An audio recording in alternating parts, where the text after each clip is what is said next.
excited to have you here. I have been in this field for over 26 years. I am a lived experience consultant. I actually started as a client myself in child welfare, and my life changed as a teen mom.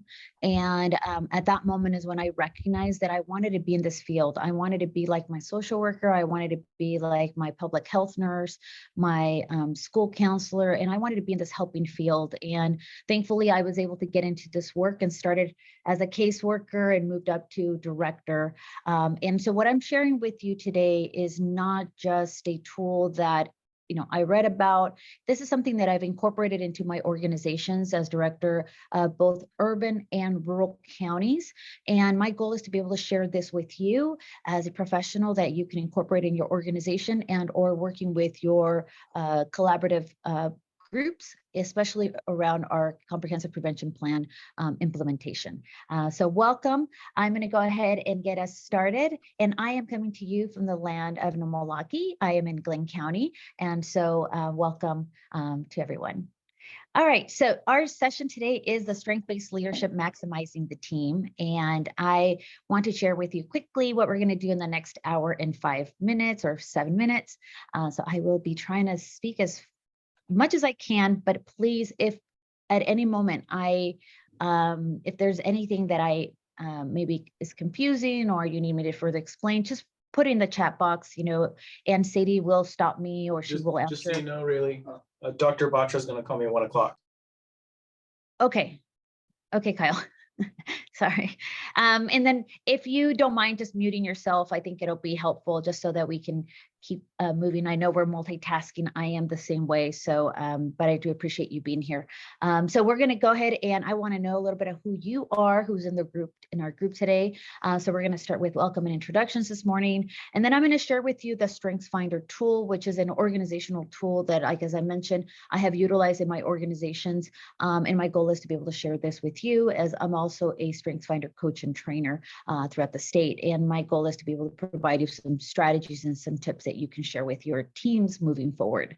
I will share with you about strength-based leadership, you in the role that you are, being able to utilize this and being able to maximize the impact with others that you're working with. And then I will help you understand a little bit about what the strengths are, what are strengths that we're talking about.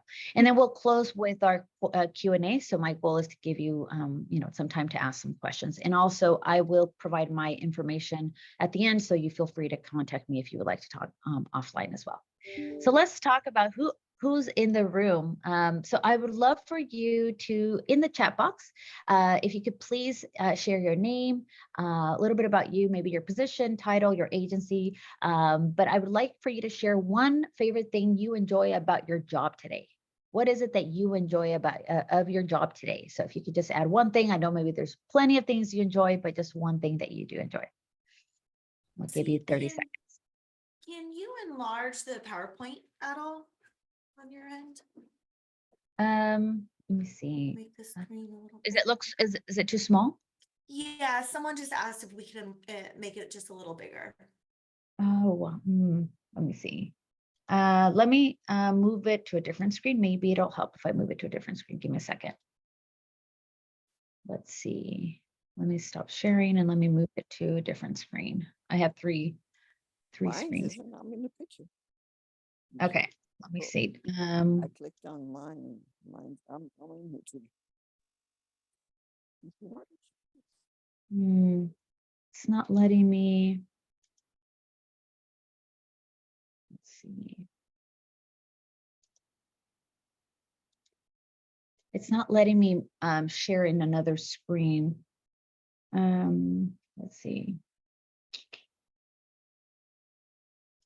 Let's see if I can do this.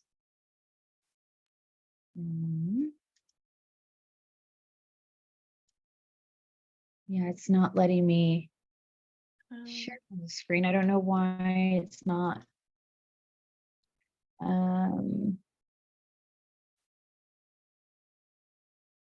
It's this is not letting me. This will just share this background of the PowerPoint, but for some reason I'm not sure why it's not letting me show in the other screen. I'm so sorry.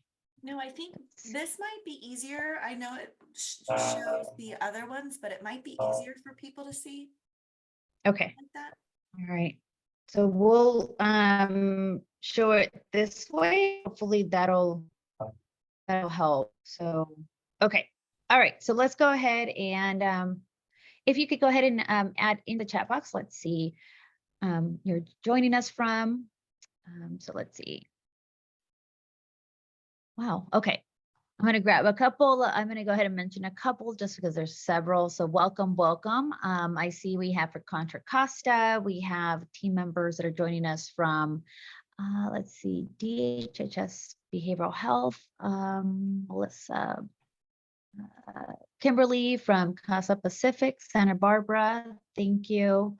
I'm looking at what is it that you enjoy doing in your job, and let's see. I love my team of supervisors and passion everyone has on the team to make positive changes. Excellent. Thank you. Keep on joining us. If you're just joining us, introduce yourself and share one thing that you enjoy about your job today. I enjoy the ability to telework today so I can focus comfortably. Oh, definitely. I agree, Sabrina. I love that's a bonus. We get to do that today. April is joining us from Community Action in Kings County. Excellent. I've had the opportunity to work with Kings County Community Action in the past. So with Jeff doing their strategic plan. So welcome, April. Let's see, Jasmine, evaluation program. I love to learn every day. Amy Molina, welcome from Yuba County Office of Ed. Having a soup luncheon today. Excellent. I bet that smells really good. I'm going to be definitely thinking about that during lunchtime. Lila from Merced Children's Systems of Care. I love mentoring new clinical staff. Excellent.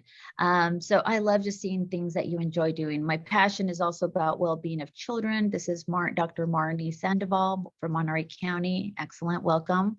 Kathleen, Executive Director of Child Abuse Prevention Council of Ventura County. Welcome, Kathleen. I love being directly connected to all the exciting work happening in Ventura County. Excellent. Kimberly also says, oh, yes, she's agreeing. Tanya from our Jewish Family Services, love working with child welfare, involved Black African American families. Excellent. Letty, good morning. Definitely caught my Starbucks order early, sorry. Oh no, it's okay. The development of my staff, excellent, I love it. I hear a lot of mentorship. It sounds like you're very focused on your staff and the development and nurturing, especially because currently, you know, we're dealing with some of the generational knowledge that we're losing with some of the, you know, staff leaving and or retirements. And so succession planning, definitely very critical. And StrengthsFinder is something that I utilize in order to help succession planning efforts in the organization. So Erica implementing upstream approaches to child health wellness from First Five Yuba County, Executive Director, First Five, thank you. John is from Antioch Police Department, taking care of people and networking, definitely. Thank you, John. Sally says from Lifeline Community Services, I enjoy working with an awesome team of family support partners. Araceli is from North County, Chief Strategist, and really enjoys collaborating and how to work with one another and ability to give feedback. Excellent. And then we have Assistant Chief Deputy Juvenile Field Services for Sacramento County Probation. I enjoy working with new people. And perfect. So keep on writing. I'm definitely want to keep learning a little bit about who you are. Welcome, welcome. But we're going to go ahead and move forward, but I want to go ahead and continue. I want you to start thinking about the things that you're passionate about at work, because sometimes we just don't realize that our natural talents and our natural strengths are the ones that really help us really stay focused. And the reason we enjoy doing these things is because we are utilizing our strengths. So that is my goal today, is to help you learn a little bit about it. So I want to share with you the organizational tool that I'm sharing with you is this. Anybody seen this before? This book, StrengthsFinder 2.0. Thumbs up if you have. So this is the book that I train all my staff in my organization. So all my staff take the StrengthsFinder, and then all my management level staff take the strength-based leadership, which is the leadership level. So these are the two tools that I'm talking about today. So I just want to share that with you. And then if you download the PowerPoint presentation, you will also have pictures of the book. So it'll give you that reference. All right, so let's go ahead and talk about the difference between really what are we trying to do. So I want to ask you, how many of you have taken different kinds of assessments? Who would like to share, in the chat box, you can share what type of assessments you've taken in the past. I know there's several assessments that people have taken, but if you could share with us, what assessments have you taken in the past? Leela, thank you. Yes, it is an excellent book. I was actually introduced to this book in 2009, and that's when I began to use it in my organization. Yes, DISC, definitely. Color code, yes. Your green, gold. DISC is definitely one of the other assessments out there. 16 personalities. StrengthsFinder, Sally, excellent. I have a StrengthsFinder person in here, excellent. Myers-Briggs is one of the most, I think, popular ones. Great, so you are familiar with some of the assessments. The difference between the assessments that you've taken in the past and StrengthsFinder is actually an assessment that helps you understand your natural talents. These are talents that you were born with, and it doesn't really close you up in a box. I think there's other assessments where we will find out if we're an introvert or an extrovert, but sometimes we just don't know what do I do with it now. And StrengthsFinder is about helping you really understand why sometimes there's things about work or things that you do in life that you really enjoy, and you're trying to figure out, why is it that I really am passionate about this, but other things I'm not? And it's because sometimes we haven't made the connection that our natural talents sometimes are dormant. And the reason is because society has done a good job in reminding us of what our weaknesses are. I want you to think about, as a child, I want you to think of yourself when you were a child, and I want you to think of yourself in that first grade or second grade. And for a moment, I want you to pause and think of yourself in that classroom. I don't know if this was you or another of your peers, but think about that child that would sit in the front of the classroom and would be the one volunteering whenever the teacher asked for a volunteer. It would be the child that would ask, I have the answer whenever there's a question that was asked by the teacher. That child would be the first one showing up in class and excited to learn. Typically, if you think about that child, what typically would happen to that child in the classroom by others? You can unmute yourself or you can write it in the chat. What typically happened to that child in class? Would they be picked on? They would be picked on. Yeah. So think about, Way? and if it, go ahead. I'm on some way. Yeah, or made fun of, or, the child would get the message that you being excited to learn, or being excited to volunteer sometimes was not accepted by the dominant group or the peers. And so typically the child's message immediately is, I shall not, volunteer. I shouldn't give up the answers. I shouldn't sit at the front. I should start maybe sitting more towards the back. The child starts really setting these talents in a dormant state, because the child's message from others is it's not a acceptable behavior. And that is an example of what happens to us as children. It could be our culture, it could be our environment, it could be our belief system. But sometimes, there's things that we enjoy doing that others do not understand. And we're told, Lucy, stop asking so many questions. Lucy, stop, interrupting, because you're so excited about talking. Or Lucy, you need to, stop, debating people. And typically as a child, you remember that is not a behavior I need to do because it's not accepted. So now we are working in our organizations and we are supervising staff, we are working with colleagues, we're working with stakeholders, and we recall that sometimes these behaviors, such as me asking questions or me volunteering to help out in a certain project, sometimes is not seen also. I'm thinking, is this not going to be acceptable behavior because I remember it was never accepted as a child? And the thing is, StrengthsFinder is about helping you change the narrative to say you were naturally gifted with these strengths that others may have labeled it as a weakness. Others may have labeled it as not desired. But I want you to think about this, and that is that when you learn about your talents and your strengths, it's about you embracing them and changing the narrative of what's wrong with me to what's right with me.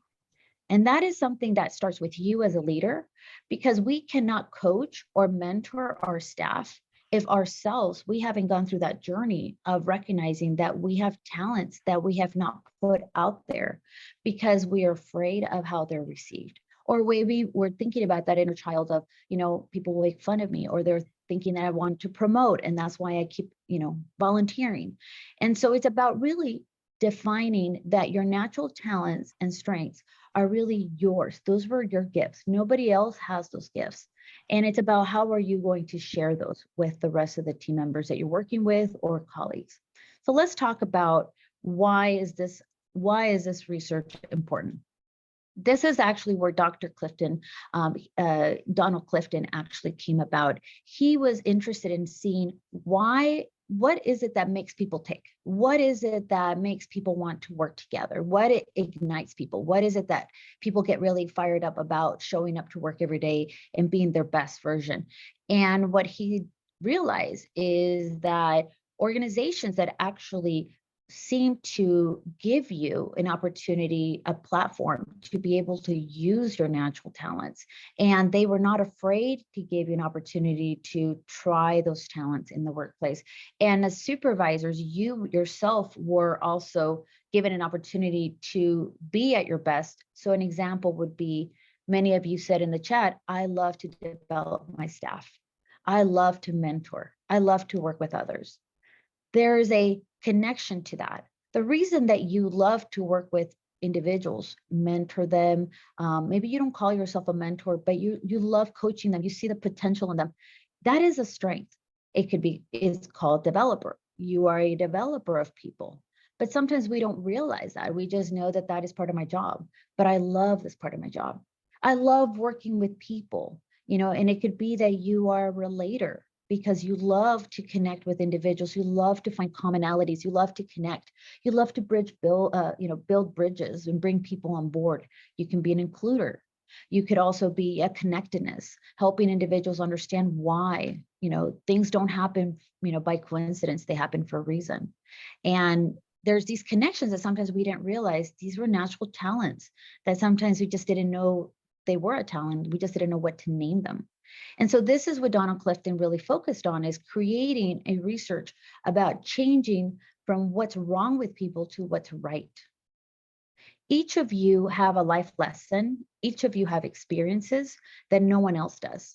And you are a talent. You are a gift to the community and to the people that work around you. So I want to help you learn a little bit about your natural talents. So I want you to go ahead and grab a piece of paper. If you can grab a piece of paper and a pen, doesn't matter, just a sticky, whatever you have in front of you. If you're home, a flyer or junk mail, whatever you have. And I would like for you to go ahead and sign your name 5 times, just like you're signing a check. Sign your name 5 times.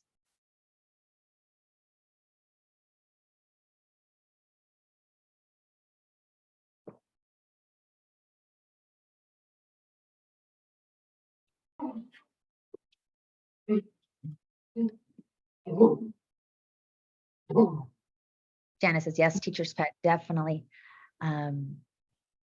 Yeah, I remember being made fun of being the teacher's pet. And so as I was telling you the story, it was actually my story, but I imagine I'm not alone.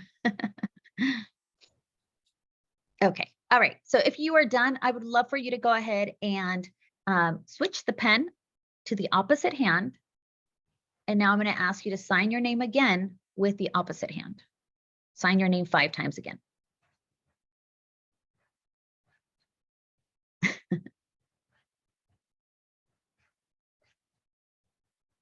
Welcome, Alexis, welcome. And if you're just joining us, welcome, welcome. And when you're done, just put a thumbs up when you're done, so I know you're done.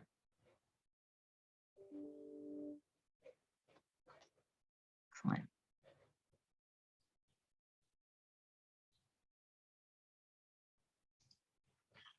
Thank you, Jeffrey. Thank you, Sally. Thank you, Letty, Yolanda. Thank you. Okay.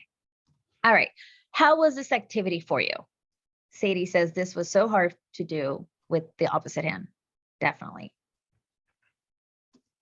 What else? How was this activity for you? Oh, wait a minute. So when you did it the first time, no problems? Easy? Kind of comical. I wound up writing on my desk, LOL. Yuri says difficult. Yeah, okay, so tell me, when you wrote it with the opposite hand, what did you notice? Different. Different? Just strange and unfamiliar. Definitely slower, messier, looked horrible, not easy, forced, definitely. So I want you to think of this example. When I asked you to sign your name 5 times, your natural instinct kicked in and you did not hesitate because it is natural for you to do that. When I asked you to do it the second time, I'm asking you to do something that is not in your strengths wheelhouse, which means you already know this is going to be difficult. You already know that I'm going to have to focus really, really hard, and my result may not even be the quality that I want. It'll decrease confidence. It just doesn't feel natural. It just doesn't feel normal. And because it's not something that feels good, imagine when you're working in an area or your staff are being asked to do something that is not in their strengths wheelhouse. What happens is we typically find that these are the staff members that are struggling. And then what happens is we have to meet with them every week. Our disciplinary actions increase. Staff are becoming disengaged. And that is because we sometimes do not know what the strengths of our staff are. And we assume that if I keep sending them to trainings, if I keep mentoring them, if I keep meeting with them weekly, if you know, as a supervisor, 80% of our time typically goes to the staff that are having a hard time connecting or following their job description. And what happens is the message to that person is, I am not meeting the expectations. I am not doing quality work.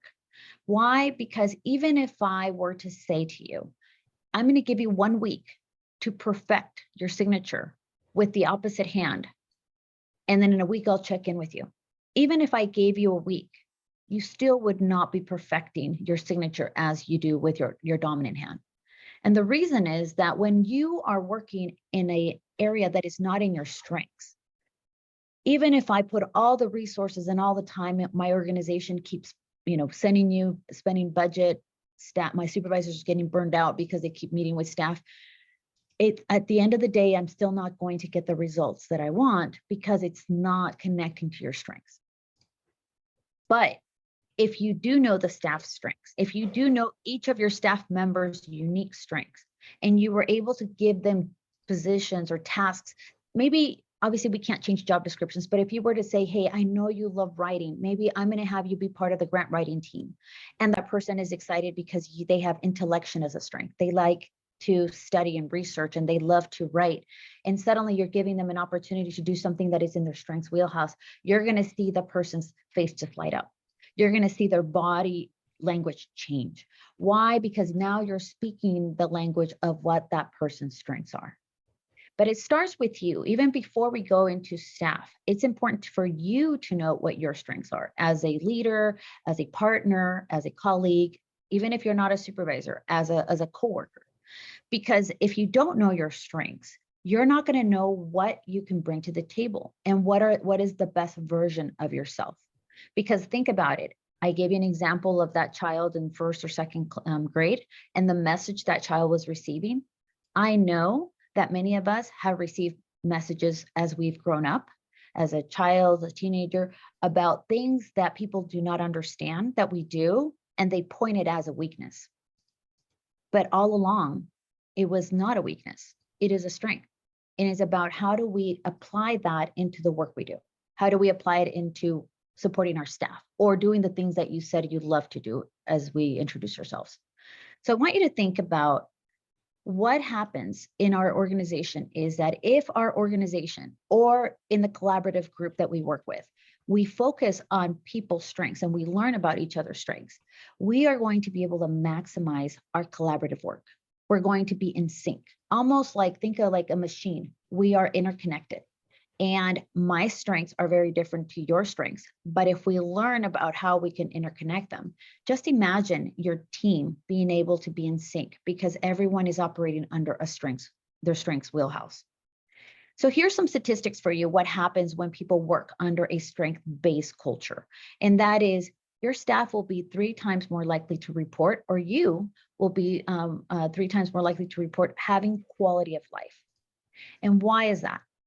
Well, think about this. In 2009, I was introduced to StrengthsFinder. I was a young program manager at that point, and I remember I had a couple of reports due that I had to close out some contracts. And I remember asking my director at that point, is there any way I can miss that training? I really have to close out these contracts. And my director said no. She said, you're a program manager, you need to delegate, and you need to be there. This is important. And I attended. I'm very grateful that she pushed me to attend because it definitely allowed me to learn how to work smarter, not harder. And I was able to learn about my specific strengths and then how my strengths connected with my staff. But I also learned a very important component, and that is there's a blind spot. Your strengths also have a blind spot, and no one is really going to tell you what those blind spots are, especially staff. So I learned to be accountable to my blind spots and being able to utilize it as a connecting point with my staff to say, maybe sometimes I'm rushing you. Maybe I come across as, impatient. And I'm aware of that, but that is my achiever strength. My achiever strength is all about focus, about getting that target, that return on investment, getting work done. I'm a workaholic. So I knew I had to slow things down because my staff was not able to keep up. And I recognized that there was, as a program manager, I was my development stage at that point. And it helped me be a better version of myself for my team, for my partners, for the stakeholders, my community that I served.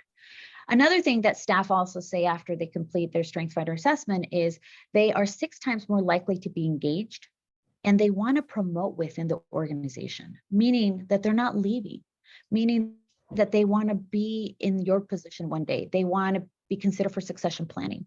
We know the rate of pay we have to spend to be able to hire someone, the wages where the time and the money we have to put together when we're recruiting someone, not to mention the training that goes associated with it. Think about all those resources being able to be replenished. Whenever you see that staff actually are now operating under their strengths, you are utilizing, you are now, think of yourself as I don't know about you, but I'm a big football fan. So I want you to think of yourself as a coach. Think of that coach that actually is there preparing their athletes. The coach is going to be assessing what the athlete's strengths are. Where are they better? What position should they try them out? And they're going to give chances to this athlete to be able to test out a new game plan, to be able to try out a new position, to try to help them be able to build confidence, to be able to learn a new game plan. But also, the coach is someone who, when my staff fail, when something happens and it doesn't go the way we wanted to, as a coach, we're also there to say, hey, I'm going to help you get up. This was not a failure. It was an opportunity to learn. And I'm here for you. As a coach, you're supporting to uplift your staff and to be able to say, this may not work out, but I want you to tap into your responsibility strength and pick yourself up from this one. And we're going to try plan B. And that's where staff really are building that trust with you because they know that you see them, that you value them, and you're now invested in them because you're connecting to a strength that staff member has. And that is the beauty of when we do the StrengthsFinder in the organization, because everyone is starting to speak the same language. And it's not about Lucy is not good at this. Lucy didn't do this well. It's more of like, Lucy, I want you to tap into your achiever strength to be able to complete this task. Lucy, I want you to focus on your activator strength to be able to build momentum on this project that's not moving forward. So now instead of pointing out a weakness that is seen as a weakness for me, you're pointing out a strength that I can tap into to be able to build momentum on that project or task that needs to be done. Does that make sense? Am I making sense so far? Mhm. Yeah. Okay, perfect. So here's a couple things that, we know these are things that are basically shared around in our society. And that is that, as I mentioned, society tends to focus on what's wrong with us. How many, I know we have behavioral health in here, right? I know that there's a lot of studies around mental health, on, different codes that are given to individuals that display different mental health diagnoses. But I also know that when it comes to research around what is right with people, what's right with people, such as, being able to say, why are people so happy?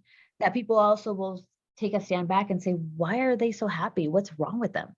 Because when you see someone that is happy, someone that is excited, maybe even excited to see you, yes, on a Monday morning, and they're just like cheering you on, welcome, I hope you had a great Monday, a great weekend, I hope you're having a great day. People do not understand, why are you so happy?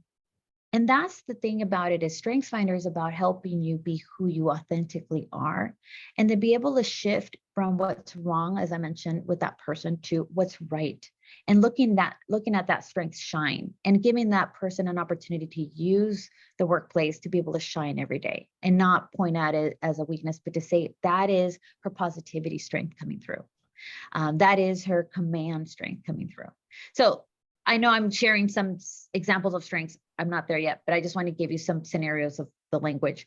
But StrengthsFinder is something that is not just something that you shut off at 5 o'clock from work. It is something that you can't turn off. This is who you are at home. This is who you are at work. Unlike Myers-Briggs, where it just tells you, you're introvert, extrovert. Okay, I know that, but what do I do with it? So the beauty of the StrengthsFinder is that you can use this for your career. It could be for your goal planning. I will say, I don't know about you, but I'm a mom, and I had my teenagers, and my kids, they follow media, they're influenced by, peers. And when I actually had them take the StrengthsFinder book, my children began to use their strengths in ways where they have applied for college, and they were able to incorporate their strengths and how their strengths connected to the field that they wanted to get into. My children were also utilizing their strengths in their first job interview, applying for jobs, putting in the resume. And so what I found is that in my home, we all took StrengthsFinder, and we all utilize the same language at home as I do at work. And so this is something to just make a note, that this is something I started to think about. And as a director, I wanted all my youth programs to have independent living program, our foster youth program. I was a CYC mentor as well. I wanted all my youth to take StrengthsFinder, because I was thinking about how my staff are working with our youth on case plans and working with a social worker. But we need to focus on what's right with our youth instead of focusing on a deficit. Oh, you need to do this because of X, Y, and Z. I want you to change the narrative and think about, if this is something that's working for me as a supervisor, as a leader in my community, how can I help make sure we change the narrative for the clients that we serve? And my staff began to advocate to put it in the budget, and we did. And now you have young parents, you had families that part of the case plan was to help them learn about their strengths. And what you started to see is we started to change generational poverty. That's crazy. But when you start focus on what's right with people, and they're starting to use that confidence and that language with their own children, with their own families, they start to focus on their self-awareness.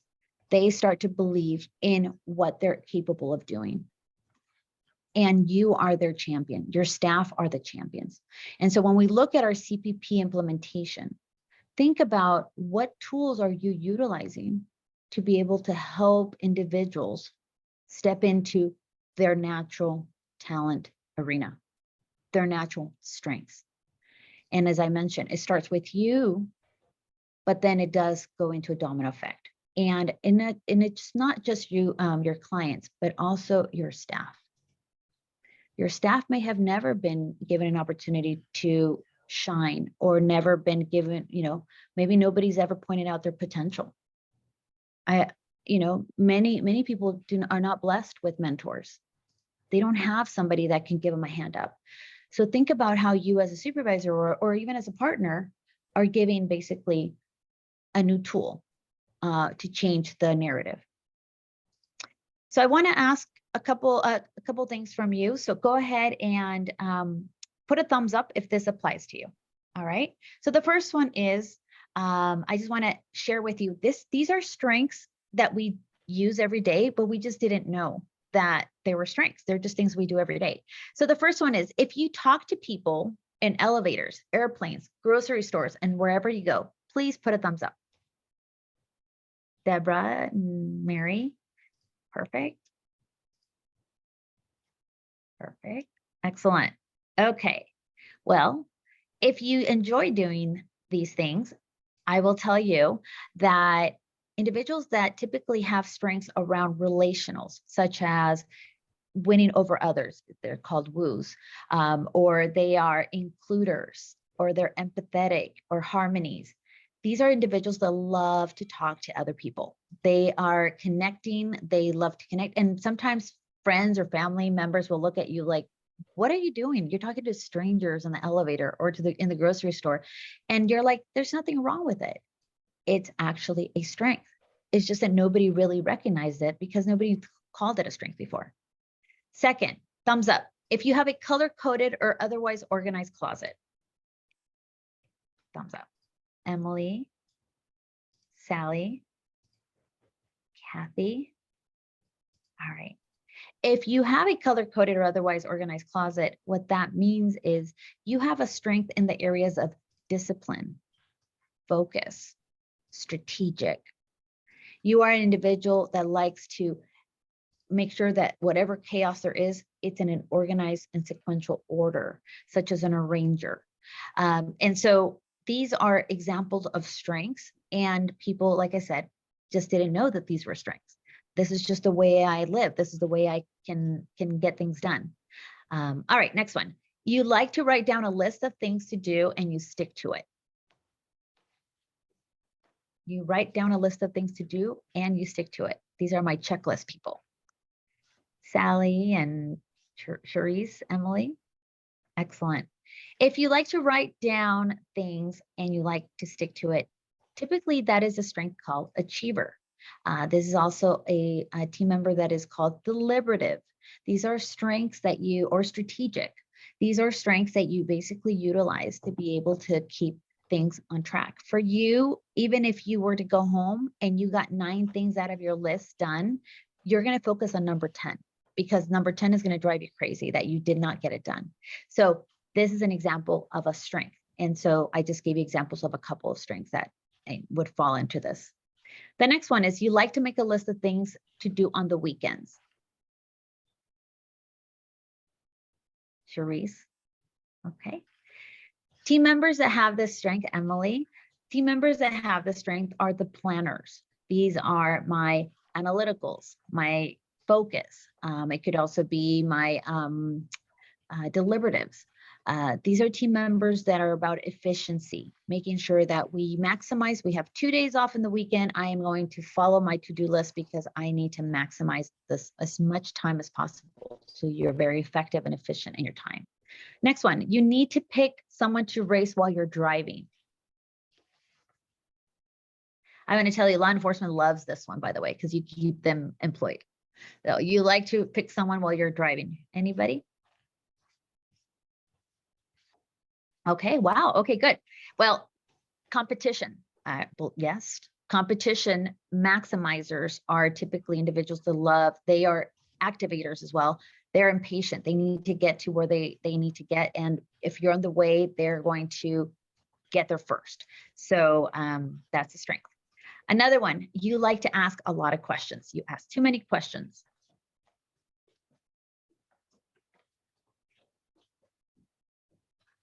Berna and Felicia and Charlene. Perfect. Berna. Okay, perfect. If you like to ask a lot of questions, it's because you're naturally curious. So you are a learner. You are someone that is also an input, intellection, analytical. These are all strengths that are curious and they're wanting information. And so they need information. So if the group they're working with doesn't understand you, all they think is, oh gosh, Lucy keeps asking questions. She doesn't trust me. Or we can't get anything done because Lucy keeps asking all these questions, interrupting us. Not understanding that your strength is, I need data, I need information in order to make decisions. And so therefore, it is a strength. And then the last one, you push the elevator button to remind the elevator that you are there.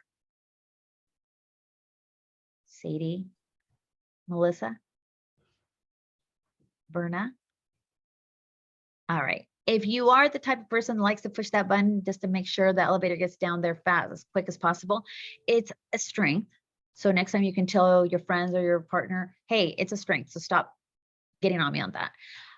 It's because, again, it's an activator. It's a competition. It's a maximizer. These are strengths where you are focused on where you need to go, and anything in between is just a barrier and you need to overcome it quickly. So you are impatient. It is a strength to be impatient, believe it or not. So good. So these are examples of strengths in action that we just didn't realize that these are things that we do all the time, and they are strengths. So let's talk a little bit about why are strengths important in the organization. I will share with you some statistics. When you operate as a supervisor, a manager, or a colleague, and you have a strength-based culture that people understand your strengths, you understand other people's strengths, what happens is if you as a supervisor focus on supporting your staff members around learning about their strengths, and then you teaching them about how your strengths work as well, team members are going to be engaged because, again, you're starting to focus on a different language, a language of empowerment, a language of I see you, I hear you, I value what you bring, and I'm trying to learn how my strengths and your strengths connect. Here are some statistics of why we see people under this strength-based culture remaining in organizations. And that is because if you focus on strengths and you focus on your staff strengths, you're going to have less than 1% of your staff disengaged. That's powerful. But if you or your supervisor ignores you, it doesn't matter if you are the star, if you're doing a great job in the community, but your supervisors just ignore you, 40% of the workforce will be disengaged. Just imagine the production, just imagine the clients that are not being served, the lack of customer service because the staff is disengaged at that point. You may be disengaged. But if we focus, we have a supervisor that just focuses on people's weaknesses and keeps saying, you are not good at this. You need to keep practicing your signature with a non-dominant hand until it's perfect. If not, I will keep writing you up. And you focus on that person's weaknesses. That person doesn't feel good. They just feel defeated already. That person is going to be disengaged, and 22% of your workforce will be disengaged. So looking at these statistics, it helps you understand the importance about shifting into a culture of a strength-based organization. And instead of focusing on what's wrong with people, such as this person is too intrusive, this person's too aggressive, this person is too compulsive, this person is trying to, teacher's pet with the new boss. Instead of that, there's ways to shift into recognizing that the way that sometimes we behave is actually a strength. We just didn't know that. And how do we tap into helping that person know that is a strength? And how do I learn about that staff member's strength so I can support them, redirect them, encourage them, develop them? So somebody that's intrusive is actually someone that may display a strong, a strength called individualization. Why? Because individualization are individuals that are curious about you. They're curious about what you love to do. They're curious about what are you passionate about? They're curious about learning about your family and your friends because they're seeing potential in you, but they're wanting to learn more about you before they can support you and develop you. I have individualization as a strength, and that is why I love to teach and I love to consult and train, because I love to connect with you and then be able to help you use your strengths in the work you do every day. Second is someone that could be aggressive or impatient or bossy can be seen as, oh gosh, she's just so bossy, so impatient. But actually that could be that strength that's called achiever. And I'm not saying that, aggressive is going to be, oh, that should be the way that the person conducts because it's strength. But what it means is you can give feedback to say, hey, I see your achiever, you're definitely using your achiever today, but just remember there's a blind spot to every strength. And the achiever sometimes doesn't recognize that if we don't pay attention around our surroundings, we may find ourselves doing things by ourselves because nobody else wants to join us because we are going so fast that we forget about checking in with our team. So thinking about ways to be able to see these negatives into the actually being some strengths. So compulsive, someone that likes to order everything to be done a certain way, that's also a strength. Is called basically an arranger. And then the last one here is woo, which stands for winning over others. This is someone that loves to tell you about changes. They get excited about change. They're talking to everybody in the room. They love to connect with everyone. They are basically our influencers in this field. They are the ones that people follow. People want to do whatever they say. That they're asking you to volunteer and you have no idea what you just volunteered for, but the woo is so charismatic that you're like, I just want to be whatever they said to do, I'm just doing. But it's because the woo has such a great way to connect with people. And I will tell you, in my organization, I would actually use my woo, my relator, and my communication to seek funders. And I'll explain that in my next case study. All right. Just some statistics on engaged versus disengaged workers in the US. Over 2 million individuals from different sectors were interviewed, and this is what we found, that according to this survey, 29% of our current workforce is engaged. Less than 30% of our workforce right now is disengaged. Is engaged. 55% of our workforce is currently disengaged. That's huge. That's over half. And at this point, actively disengaged, we have 16%. The difference between an actively disengaged and a disengaged means somebody that's isn't disengaged, they will show up to work from 8 to 5, but they're not going to do the extra things that you're asking them. They're not going to sign up to do extra work. They're going to tell you, hey, that's not in my job description. Nope. I'm not going to do that. Nope. The union says you need to give me 2 weeks notice before you change my schedule. So no, I'm not signing up to help you out because we're low staff. They're disengaged because they're only going to do the bare minimum. And they're going to say, this is my box and I'm not doing anything outside the box. The actively disengaged are individuals that basically are helping keep everyone else disengaged. They're the ones that are at the water cooler talking about, hey, there's a rumor mill. Did you hear so-and-so is going to get laid off? Did you hear we're going to fire people? And these are the actively disengaged. They're just not happy to be in the workplace, but they're also going to make everybody else not be happy. They're typically the ones that are in your office, that you are doing disciplinary memos, coaching, trying to do everything you can to be able to get them to be engaged. And so these are 16% of our workforce. So when we basically do StrengthsFinder in the organization, we basically put a matrix together so that you can see where everybody's strengths are. So there are actually 34 strengths that Gallup actually researched. There's a total of 400 talents that every human has. We as humans, we have over 400, but we only focus on the top 34 because these are the most dominant, that are found in people.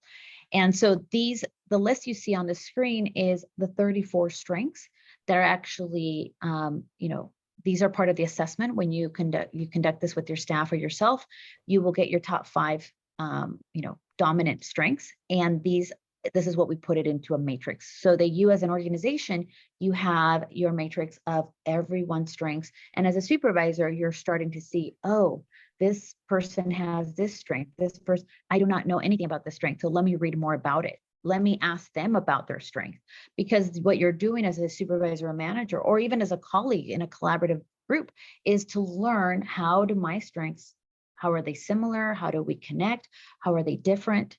And the beauty of a leader is when you recognize that you do not have all the answers, but if you surround yourself with the right people that are different from you, people that are diverse, people that have different expertise, different strengths, that's what's going to make your group better. I want you to think about Michael Jordan. We all know Michael Jordan is a 6-time NBA championship, Chicago Bulls. I'm a major Chicago Bulls fan, so I get to use this one because it's my example. But we only know about Michael Jordan because he has achieved all these, excellent championships. But we don't usually talk about the team that carried him to those championships. You got to think about that. Michael Jordan would have never achieved it if he didn't have a team that supported him, a team that basically was put in place that was very different from him. So there was no 2 Michael Jordans on the team, but they complemented each other and they were in sync. The person that brought this team together had a strength. Phil Jackson is the coach. His strength is individualization because he saw the potential in Michael Jordan and he worked with Michael Jordan, but he surrounded Michael Jordan with other team members that were different than Michael and also complemented him.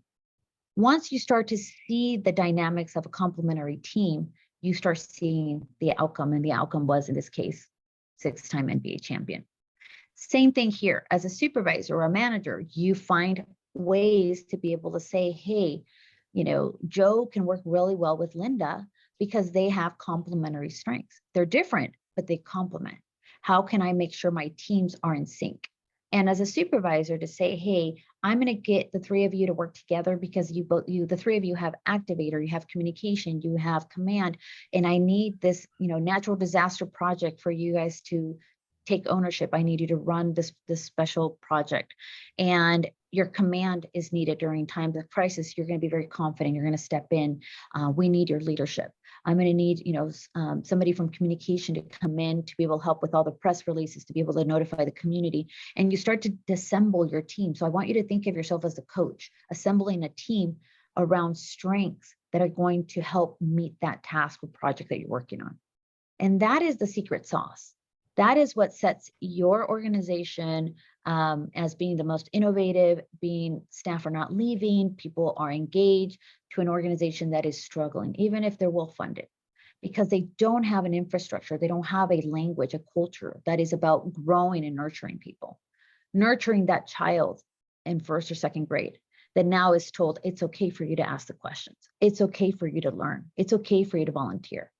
Now that inner child is coming out, unleashing their strengths, everything that they have had to put away for the last 20, 30, 40 years. So this matrix is a tool that is utilized to be able to help management. And also with my collaborative groups, my CAPC, we actually did it. And it was important to be able to see people's strengths because my partners, I don't have control over my partners, but the partners never knew about their strengths either. And now we started to connect with each other on how we brought resources. We wrote grants together, letters of support in kind. In this case, think about your, CPP plan, how you can leverage your resources as a unified strength-based team. So talent is what you were born with. But a strength, in order for that talent to become a strength, you have to exercise it every day. And that is where you need to find a platform, find an organization, find a team that allows you to use your strengths every day without you worrying about, am I going to be made fun of, or they're going to think I'm trying to take over the agenda or take over this group. But being able to say, I need, people to understand what my strengths are, and I want to bring the best out of them as well. So I want you to think of yourself as a talent. Your talent is like a diamond in the rough, but when you actually are able to use your talent and exercise it every day in a meeting with your staff, organizing projects in your community, every opportunity you get to exercise that talent, it becomes stronger and stronger and stronger. Just like if you go to the gym, you're working out every day. Well, guess what? You work out every day, that muscle's getting stronger and stronger and stronger. That talent now becomes a strength. So you need to think of your workplace as a gym. Think of your CPP, your prevention work, your collaborative as a gym, because every day that you share about your strengths with others and vice versa, it's exercising that strength so that you can become the gem, the diamond that is going to be at its brilliance. Does that make sense? Okay. And I know I'm doing a lot of like the core pieces of my training. Typically, I train all day, but I'm doing this in an hour, so I'm trying to give you as much as I can. So I want you to see the how we convert our talent to a strength, this is what I just mentioned.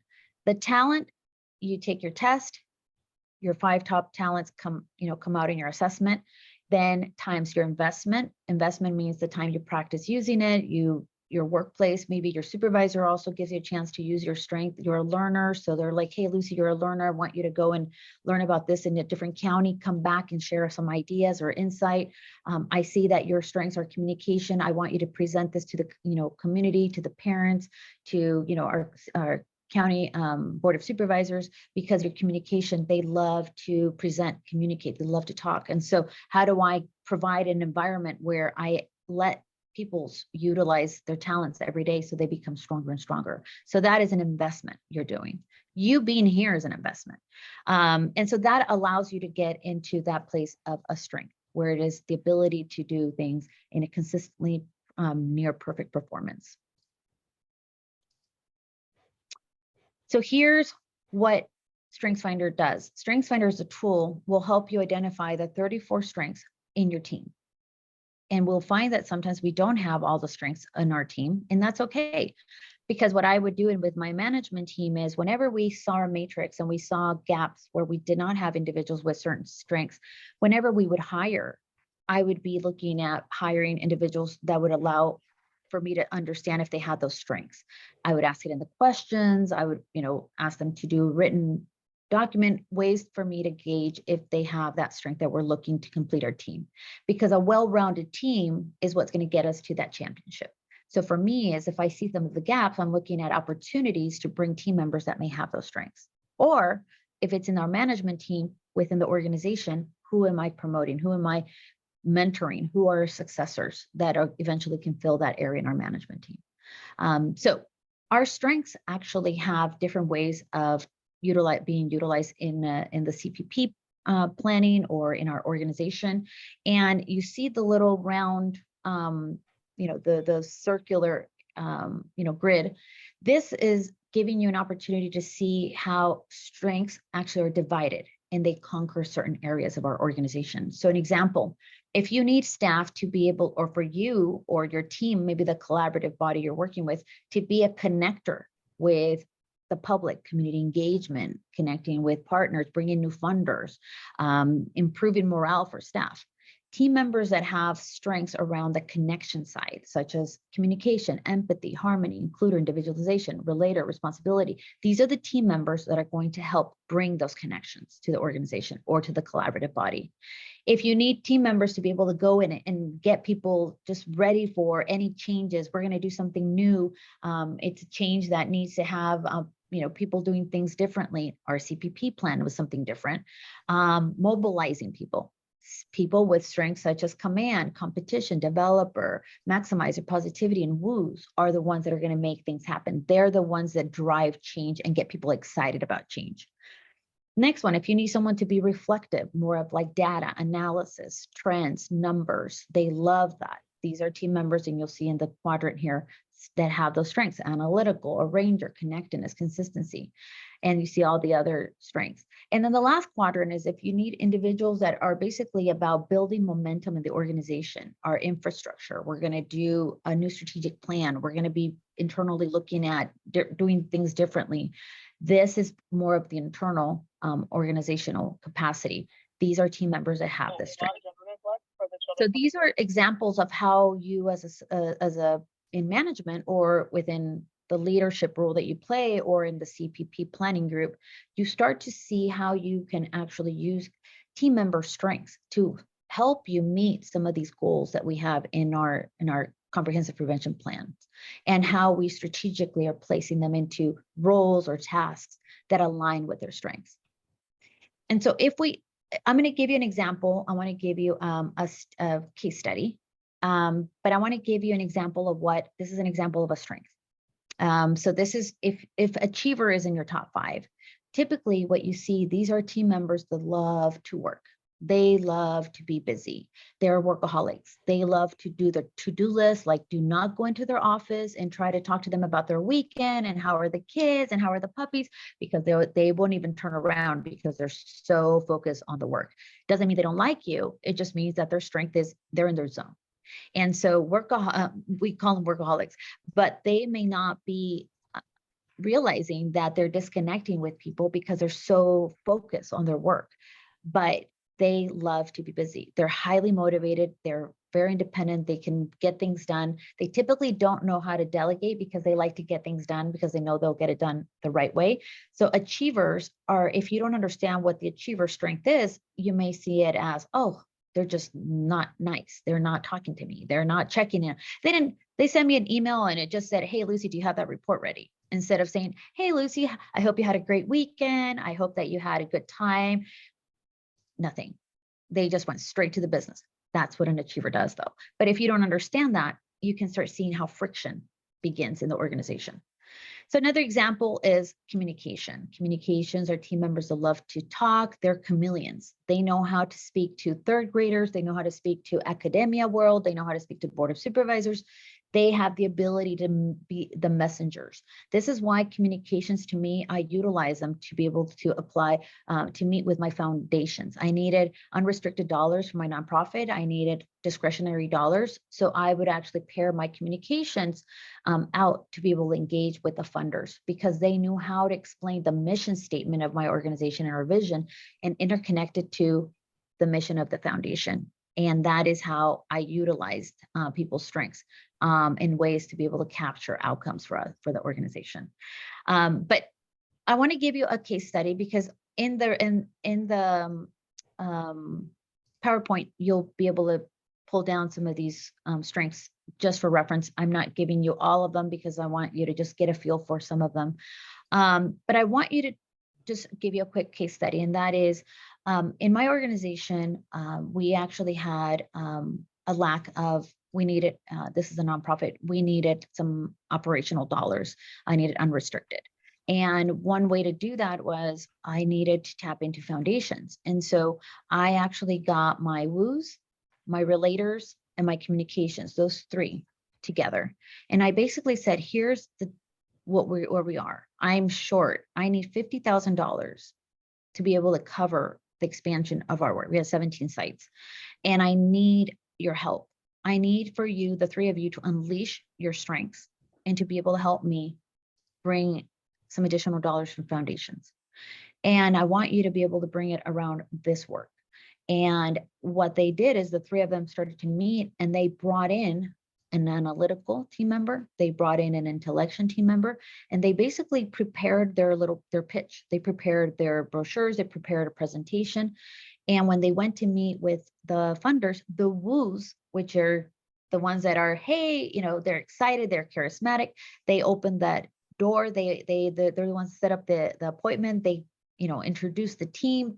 The funder is excited to meet him because they're just, they're very charismatic. So the woos just got everyone's attention.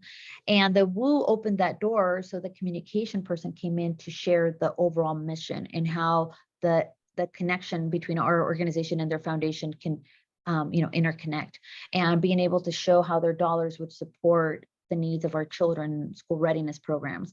And then the relator is the one that nurtures the relationship. The relator is the one that keeps working with that funder, makes the connection with other staff. They basically find common ground. They're the ones that are going to bring them and show them everything, the organization. The relator becomes the best friend. They have the ability to create long-term lasting relationships.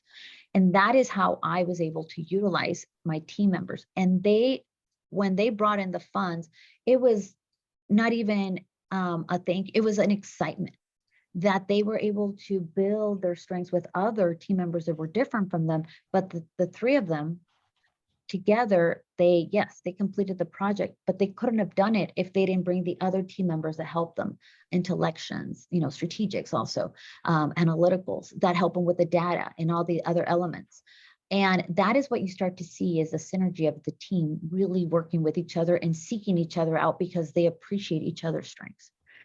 So the like I said, PowerPoint will give you a couple of other strengths to do as a reference. Obviously there's 34 of them, so we're not capturing all, but I know I went really fast. It's a lot of information, but I wanted to share this organizational tool because I myself in 2009, it really changed the way that my organizations in the public I had a public agency and then a nonprofit. I utilized it with my staff and how it really changed the dynamic. Retention rates went up, workers' comp cases went down. I've seen people that were calling in every Monday or Tuesday were not calling in anymore. We had succession planning in place. And so it really helped us also increase and double our budgets because we were working very strategic. In 2012, CSAC gave us an award as the most innovative county, as a small rural county. And that is, again, an example of the power of really building the assets, which is our staff. And it starts, like I said, with you. So I wanted to share this organizational tool because my goal is always to share with others what works to serve my communities. And if this is a tool that can be utilized with your planning groups, your CAPC, your FRCs, your nonprofit, your public agencies, probation, my husband's probation officer, and he originally did not want to take this test. And when he took it, he was like, wow, no wonder I love this part. He did, especially working with, he had the juvenile caseload. He loved mentoring and supporting the youth. And he said, it's my belief strength. I love working with youth. And now I understand why I'm so passionate about finding them resources, to the point that he became a coach to be able to just create extracurricular activities for these children. So it does really change our way as a professional. It gives us a call to action on what we're doing, but in alignment with our strengths. So a lot of information I know, but questions that you may have for me. I hope this made sense.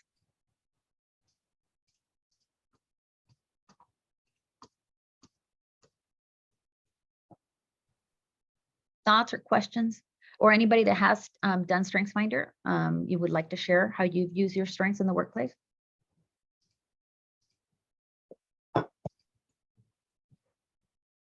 I have a question just about the books that you mentioned. Would you recommend that you start with the StrengthsFinder or the leadership book? Is there? Yeah, good question. So this is primarily for all staff. So Okay. it's StrengthsFinder 2.0 all staff. But if you are in leadership, if you're in a leadership capacity and you are responsible to oversee collaboratives or oversee staff, I recommend strength-based leadership. Yeah. Okay. Because that is going to also give you case studies of other leaders, CEOs, executives, chief probation officers, deputies that are using their strengths, and they'll give you case studies so that you can see how they're using their strengths in making decisions. The one thing for me, for our youth, like I said, we also used the StrengthsFinder 2.0, the smaller book, for our youth. So our independent living program, we put in our budget and we use this for case planning. And then this is the one we are using for our FRCs, for our parent leadership programs. Nice. And there's also strengths for parenting. And then we also have it in Spanish. So when I do the Spanish, like promotoras or my Head Start staff, I do Spanish StrengthsFinder. We also have the StrengthsFinder in Spanish, and you'll see it in the screen. You'll see Conozca sus fortalezas is a Spanish book. So those are all examples of different tools that you can use. We're now seeing it in the high schools. Thankfully, we're seeing this now being offered in the high schools, and also I was teaching it at Santa Rosa Junior College. And we're seeing it also in our business classes in college. So I'm glad that we're starting to change the narrative and being able to help people tap into their strengths. Arcelia? Thank you so much for this presentation. I really appreciate it. I do have a question. So in terms of, staff that are looking just to develop their skills, let's say around grant writing or budgets. So how do you, I understand like what you're talking about. And I do believe that someone that is, driven or someone that is a woo can do either skills. But I want to see how you approach this when these are like very concrete skills in terms of when people want to expand their role within their agency or their own personal development. Excellent question. So when I do the level two and level 3, that is, I work with the supervisors and managers to help you learn how to coach your staff. So I actually ask you to bring your staff strengths, and I will help you how to coach the staff members to be able to bring the best out of them. Because supervisors, you're still learning how to even learn about their strengths. So if they have grant writing as an example that they need to improve on, let's just say they have a strength called responsibility. They just don't know sometimes how to connect, So what I'll do is I'll use the responsibility and I'll use another set of strengths that they may have to say, tap into the strength this way. And an example would be, I want you to tap into your intellection when you're doing your research on the funding opportunity, on the families we're serving. And then I want your responsibility to be able to address questions, do face-to-face with, clients, so that you get a feel for what you're writing. And sometimes they struggle doing all those three things. So sometimes you find that the grant writing piece, you may bring someone else to help them.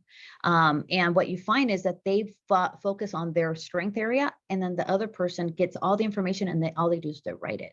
And so sometimes it's like a coach. You got to figure out the positions where they are. But if you learn to connect with them via their strengths, typically when they know that you've paid attention or you know how their strengths work, they're on fire. And they're excited because it's almost like, you see me, I want you to be proud of me.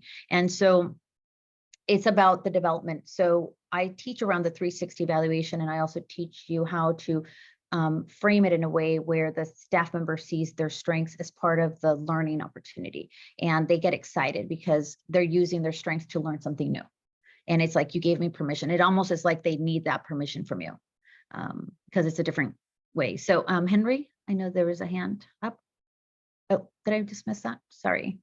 No, yes, I had my hand up. I think you kind of answered it. I was going to ask like strategies on how to deploy this strength-based development with a group of people, with, your colleagues and whatnot. Mm-hmm. Yeah. So typically, so I'm a professor with CCAP, so I teach this class, but typically when I work with organizations, I'll come in and I do the trainings for the all staff, the management team. And I basically do labs with the management team. And we basically go into the higher or the biggest concerns you have. Like, I don't need names of staff, I just need to know the scenarios. And then I help coach you on how to bring the best out of that employee that is disengaged with you. And so I typically work, the level 2 and level 3 are for the supervisor management to help you master the way to build strengths within your team and then bring the best out of them. But at the same time, you're learning about your own superpower, your own talent, and how you're unleashing those talents to bring the best out of staff. So that is typically, how I usually work with organizations. Now, I would recommend, obviously, read the book. It's 45 minutes, if it'll take your assessment. And I think it really, like I said, it really starts with you learning about your own natural talents. And then I would say the first thing I would recommend is within 24 hours, talk to your loved ones, your family, your partner, your children, talk to them about your strengths. Because if they know about your strengths, you're going to start seeing the aha moment. They're people that you love, people you feel safe. And they're going to say, Mom, I noticed that when you have all this chart with all these, who's going to pick me up? We have all the extracurricular activities. You have it all color coded. I just thought it was craziness, but I realized that is your, discipline strength, or that is your focus strength. I didn't realize that was a strength, Mom. I just thought you were just like over the top. And what happens is your children and your family start telling you, I see this in you. And now it's a validation that is also how my staff see me. So how do I explain that? How do I share or educate them about my strengths? So it's really about feeling comfortable sharing. Remember, changing the narrative, that when people point it at you as something's wrong with you, you can say, it's actually not, it's actually a strength. And let me explain how that strength can support you and how we can work together. And so I hope that answers the question. Perfect. Well, I know we are over time. My information is on the screen. Feel free to reach out, email me. I can definitely share more insight, give you more resources. I know we put a handout in the chat that'll give you, it's a quick reference guide of the 34 strengths, so you can go ahead and download it. We are breaking for lunch. We will be back at 12:30. So I just want to make sure, thank you so much for everything you do. Have a wonderful rest of your day. I will see you in the next session and let you go have lunch, stretch, turn your cameras off, go and have lunch. Have a wonderful day, everyone. Such a pleasure. Thank you.